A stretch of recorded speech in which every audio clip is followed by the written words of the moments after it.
Join me today as we take a look at how I paint my MACVSOG from Gringo40s. If you're in the market for some exceptional 28mm miniatures, these MACVSOG models will not disappoint.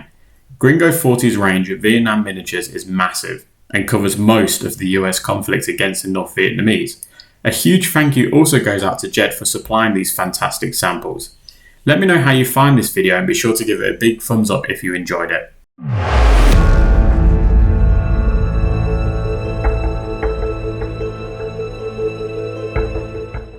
Military Assistance Command Vietnam Studies and Observation Group, otherwise known as MACVSOG, was a top-secret, joint unconventional warfare task force that conducted covert operations in Vietnam, Laos and Cambodia from 1964 to 1972 during the Vietnam War. It was composed of members from the US Army Special Forces, the US Navy SEALs, the US Air Force, the CIA and the US Marine Corps Force Reconnaissance Units, as well as indigenous personnel. Some of the missions that MACVSOG carried out were strategic reconnaissance, prisoner capture, downed pilot rescue, psychological warfare, and agent infiltration. MACVSOG operatives wore unidentifiable uniforms and weapons and had no ID tags or patches to avoid being recognized as Americans. MACVSOG had a very high casualty rate as they often operated behind enemy lines and faced overwhelming odds. MACVSOG was one of the most elite secretive units in the Vietnam War, and their actions had a significant impact on the course of the conflict. MACVSOG had some notable successes in its covert operations during the Vietnam War.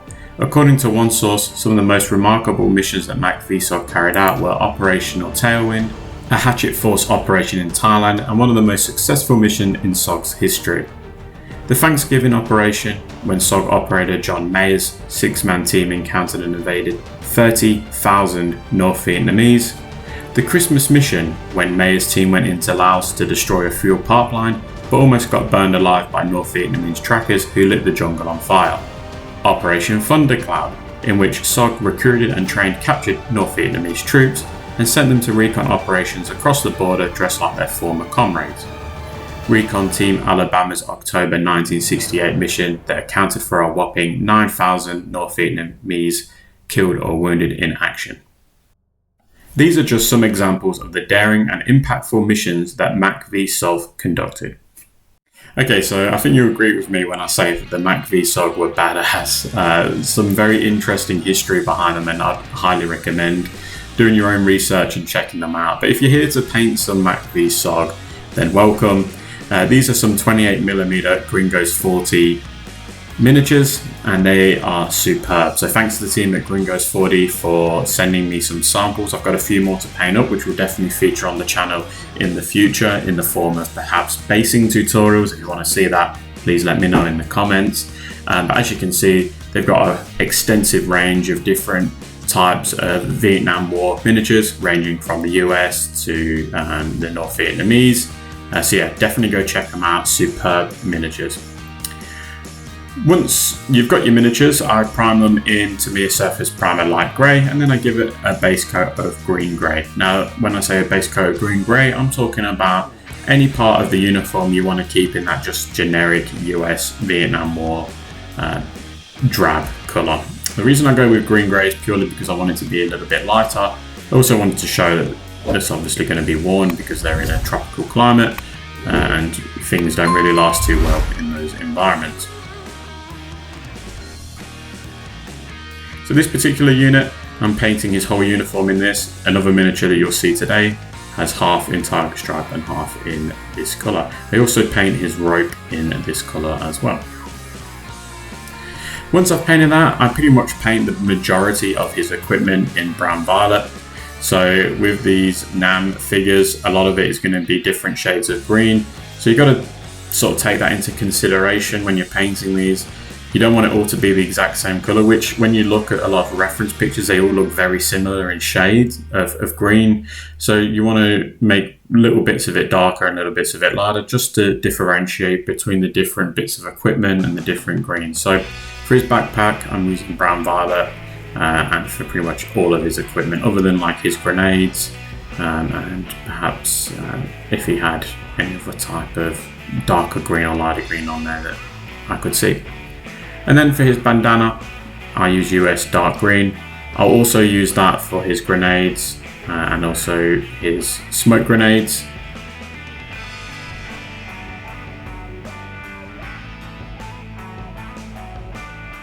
So this chap has got a ton of grenades. I think he's got like 4 or 5 grenades. Really, I think this is where they base Rambo from, because this guy is just full of equipment. So you see I'm painting the grenades. Smoke grenade as well. Now you can paint the outer rims in different colours, so I went with red, I think, and yellow. They are different types, different coloured smoke grenades, meaning different things for evacuations, etc. So yeah, you can have a bit of fun with them if you want to add a bit of colour. I also added a little bit of white in the middle of the smoke grenade just to show some of the added detail that you can see on the reference pictures on Google. And then for any wood, my recipe always remains the same. I use flat earth, and I think it's just some sort of entrenching tool. I'm not really sure, to be completely frank. So yeah, I'm just going with an entrenching tool here. I'm sure if it's wrong, you'll let me know in the comments, and it's an easy thing to fix up anyway. And then for his boots, I use khaki. Now, I'm not painting the actual black part of the boots in khaki, obviously. These are like jungle boots, so half the gatory area of it was in khaki. So that's what I'm painting here.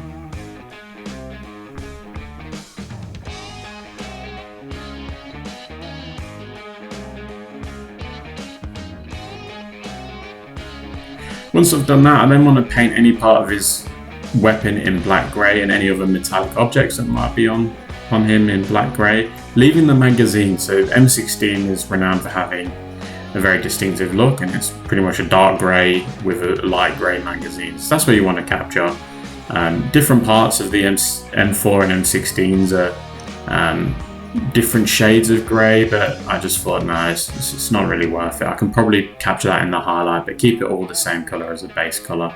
Also, his machete handle was of a black colour, so I painted that in black grey, as well as his boots as well.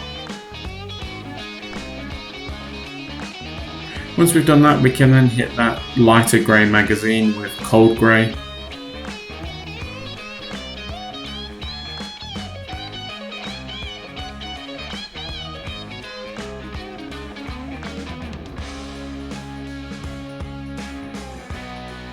And now we can go ahead and give it a wash of Null Oil, and left me a medium from Citadel or Warhammer.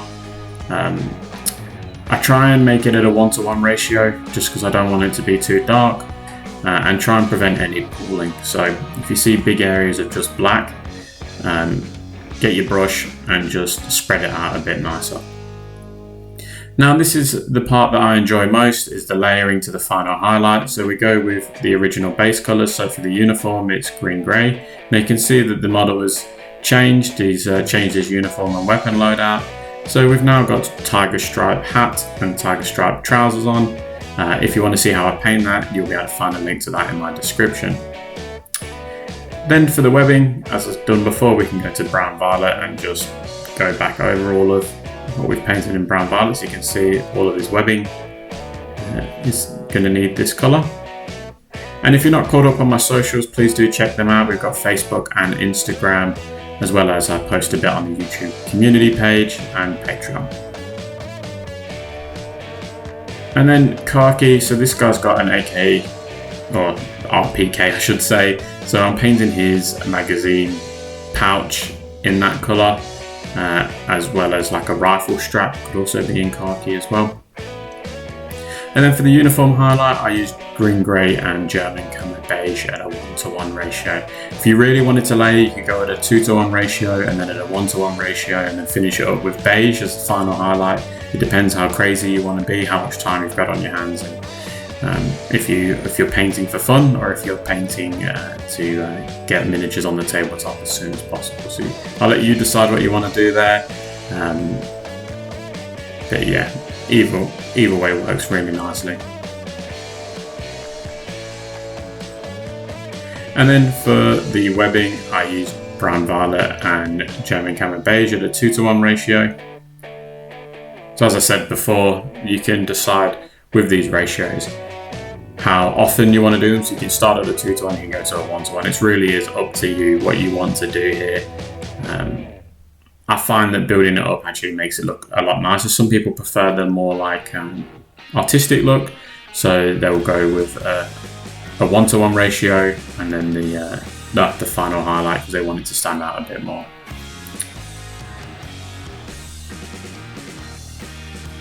So then brown violet and German camo beige at a 1-to-1 ratio. So as I said, I'm building it up now, so this is really getting it looking worn and really making it stand out. And then khaki and stone grey at a 1-to-1 ratio for highlighting the khaki. Sorry, the order's a bit mumbled here. Just I think I was doing it in what I preferred to do. I try and normally do my layer and highlight in the same segment, so it's a bit all over the place, but yeah. And yes, the jungle boots, the gaiters on the jungle boots also need to be painted in this colour as well. Once we've done that, we've done our highlights for the uniform and the webbing boots. We can go ahead and do the grenades, smoke grenades and the bandana. So we use US dark green for that.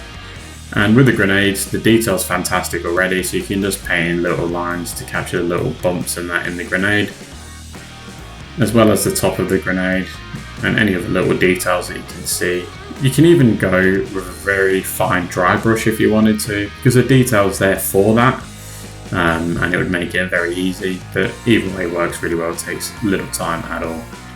And then for the highlight, use US dark green and German camo beige at a 1-to-1 ratio. You can see those grenades just really starting to lighten up. Just do the outer edges and the bit that you can see, and just really make those grenades pop. Then we can go on to the wood for the RPK, so we use flat earth, and I'm just painting in lines here and trying to capture little details here and there. I want to capture in lines just to simulate those wood grains, and people do swirls. It really is up to you. Wood is one of those things that you're going to have your own taste to it. Flat earth and orange brown at a 1-to-1 ratio is my next colour, so I'm building it up to a final orange brown highlight. But as I said with the wood, it's just wood grains that I'm really worried about here, especially at this scale. You can really make them pop. And then I use orange brown, so you can see that that wood is really starting to brighten up in areas and stay dark in other areas, which is going to give you a really nice wood effect. Perhaps a bit brand new looking wood or type of wood, but I think it looks cool. And then for the weapon, we're going back over it in black grey, same as the boots and any other metal parts of the equipment.